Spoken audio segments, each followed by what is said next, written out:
Masks are now mandatory. Hear from local health officials who are enforcing the new rules and why the Attorney General is questioning its legality. And human remains and a burned out car are found in Pike County, how it ties to a man who's been missing for almost a month. Your weekend forecast features sunshine and a few thunderstorms. We'll talk a little bit more about that weekend forecast right now at 6. Dedicated to Eastern and Southern Kentucky, this is WYMT Mountain News at 6. And good evening again. About 1 hour ago, Kentucky's mask mandate went into effect. Most people will be required to wear one in public for at least the next month. WYMT's Dakota Maker spoke with local health officials in Laurel County about the new mandate and how they hope it will slow the spread of the virus. As Kentucky's mask mandate begins, Laurel County nears 200 cases of COVID-19, with 125 still active. I think the sooner we start wearing masks, the sooner that we see a decrease in cases. Laurel County Health Department's Executive Director, Mark Hensley, says the new mask mandate could help stop the spike. I'm in favor of the mask because I do think that it helps to prevent those respiratory droplets from spreading. There's science that proves that. For Hensley, the question was not if there would be a mask mandate, but when.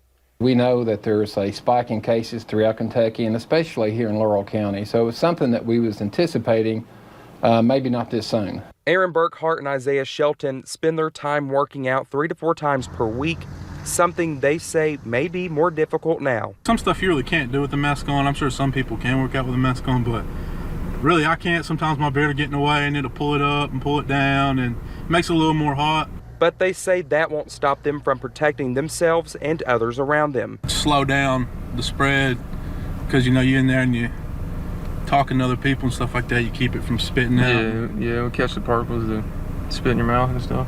Health Department officials say education is the key to enforcing the mandate at local businesses. Help to educate them and provide them the needed information to where they can suggest that their clientele wears masks when they enter those establishments. Working to slow the spread. In Laurel County, Dakota Makeris, WYMT Mountain News. Children under the age of 5 and those who have health conditions like asthma and COPD are excluded from the mask mandate. We have a full list of where you are and are not required to wear a mask on our website at WYMT.com. Meanwhile, Attorney General Daniel Cameron is asking a judge to review whether or not Governor Beshear's mandate on masks is legal. Cameron cited a temporary restraining order barring enforcement of Governor Beshear's previous executive orders, which bypassed the General Assembly.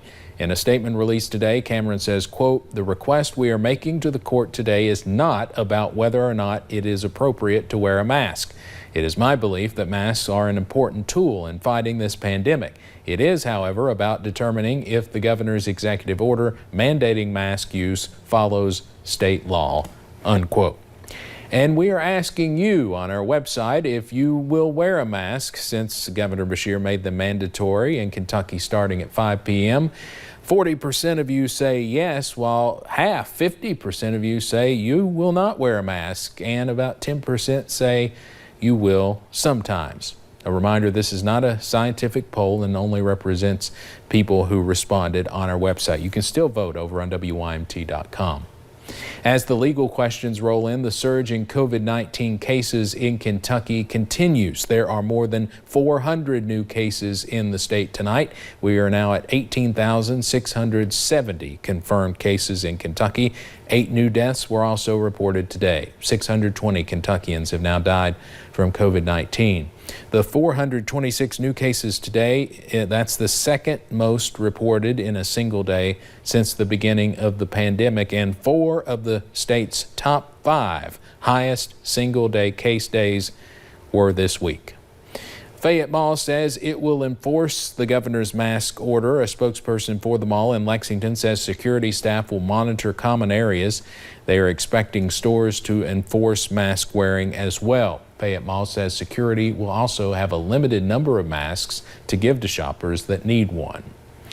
Since May, Pineville Community Health Center in Bell County has offered COVID-19 testing.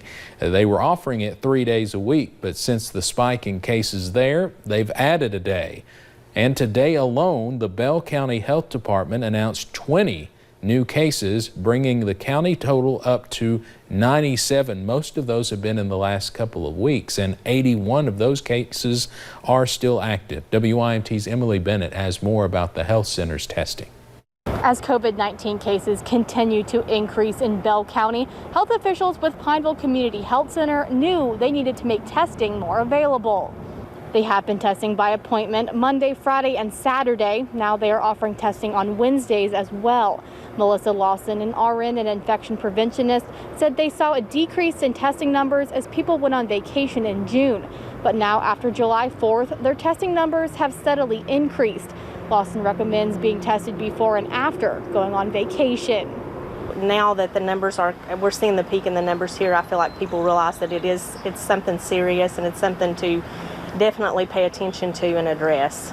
Now, Lawson said they had more than 30 appointments scheduled for today. Now, the testing site has changed. It is now in the back of the hospital, past the emergency entrance off Summit Drive. In Pineville, Emily Bennett, WYMT Mountain News.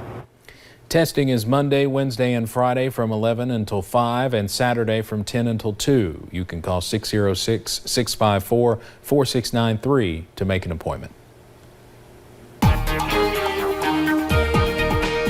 Saw the sunshine, saw the storms today. A lot of us saw some scattered showers and thunderstorms. Some of us actually remained on that dry side as well as that cold front pushed through a little bit earlier. You can see along Interstate 75 in London, I think they remained mostly on the dry side for today. Mostly those showers kind of in the distance. Mostly areas down into that Cumberland Valley remained on that dry side.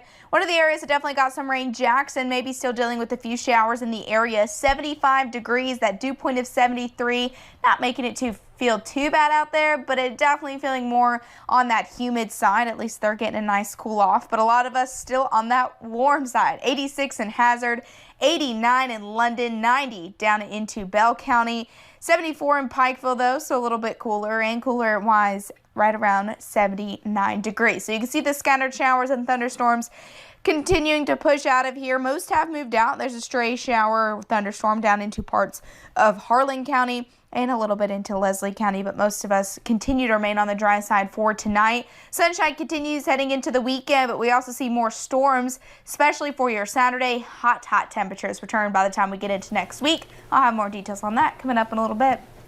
All right, thank you, Paige. Today we learned that human remains and a burned car were found in Pike County. Police tell us the car belonged to the father of missing Pike County man Wesley Hook. Police were not able to identify the remains.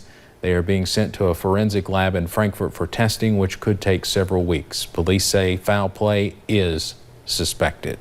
In Johnson County, the sheriff's office is investigating an attempted burglary. Deputies posted these surveillance pictures on Facebook.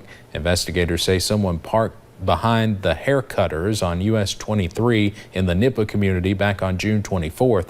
They say the suspect tried to get in the door but wasn't able to. Deputies say that suspect then threw a rock through the front glass door but ran back to their car and took off. Deputies are asking anyone with information about the suspect to give them a call. The Kentucky Board of Education has named its new education commissioner. Dr. Jason Glass is a UK graduate and grew up in Meade County. He started his teaching career at Hazard High School in the 1990s. He's been serving as a superintendent in Colorado for the past 3 years. Dr. Glass is expected to begin his new role as education commissioner in September. The University of Kentucky says it will cap tuition for the fall semester. UK says tuition and mandatory fees will be limited regardless of how many in-class or online classes students take. President Eli Capilouto says they want to make sure the tuition is fair and affordable for all students. UK says it is offering more classes online because of the pandemic. Attorney General Daniel Cameron awarded a $100,000 grant for human trafficking awareness. Department of Justice awarded the grant to help advance Initiative innovative policing projects across the country. U.S. Senate Majority Leader Mitch McConnell secured important provisions that would help mobilize federal funding to Kentucky through the program.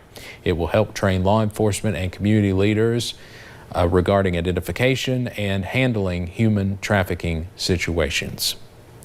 One of Lake Cumberland Regional Hospital's first COVID unit patients is now virus-free and heading home. Gary Abbott, a former coach and school superintendent from Wayne County, spent 115 days in the hospital. Grace Feinerman shows us the moment he left the facility.